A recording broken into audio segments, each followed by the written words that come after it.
विचारों से आजाद रहो। नमस्ते दोस्तों, स्वयं को जानने और मानसिक स्वतंत्रता की इस यात्रा में आपका स्वागत है। आज मैं आपसे कुछ ऐसी बातें करना चाहता हूं जो आपकी जिंदगी हमेशा के लिए बदल सकती हैं। ये बातें हैं आपके मन को आजाद करने की, अपने विचारों को उन बेड़ियों से मुक्त करने की जो आपको पीछे खींचती हैं। आज का महान समाज का प्रत्येक व्यक्ति किसी न किसी विचार या मत का अनुयायी है। प्रत्येक क्षेत्र में उपस्थित दलों में से एक का समर्थन करता है और यह कोई बड़ी बात नहीं है। ऐसा होना भी चाहिए। परंतु दुर्भाग्य यह है कि मानव किसी मत में फंसकर अपने आप को खो देता है। किसी विचारधारा को मानकर अपनी विचारात्मक क्षमता का दमन कर देता है।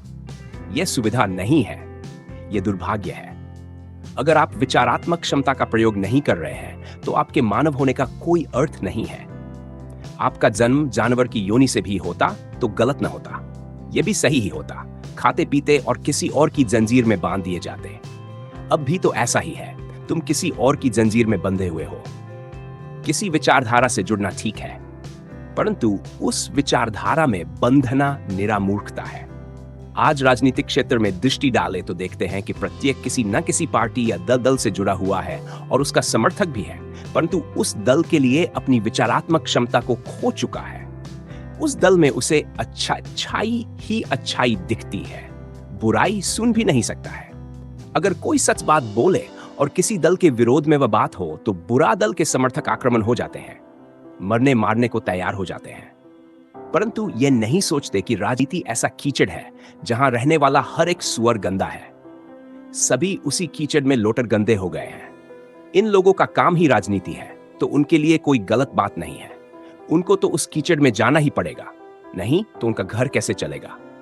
उनका तो धंधा ही यही है। परंतु आप क्या हो? आपकी दुकान है, आपकी दुकान में ग्राहक आते हैं। एक बार जोसुआ ने दुकान रखी थी। दुकान में बहुत से ग्राहक आते थे। वह नाई का काम करता था। एक दल में जुड़कर उसने अपना धंधा चौपट कर दिया। जो भी बाल कटवाने आता वह उससे वही दल की बातें करता और दूसरे दल वालों से आक्रामक हो जाता था। लोग डरने लगे कि कहीं गुस्से में गर्दन में अस्तूरा न चला दे। लोगों का आना कम हो गया और अब जोसुआ बेरोजगार था।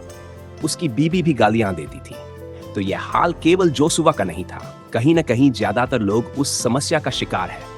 पर दुर्भाग्य यह है कि समझ का प्रयोग ही नहीं करना चाहते हैं, जबकि हम में से सभी को पता है कि कोई पूर्ण सही और पूरी तरह गलत नहीं हो सकता है।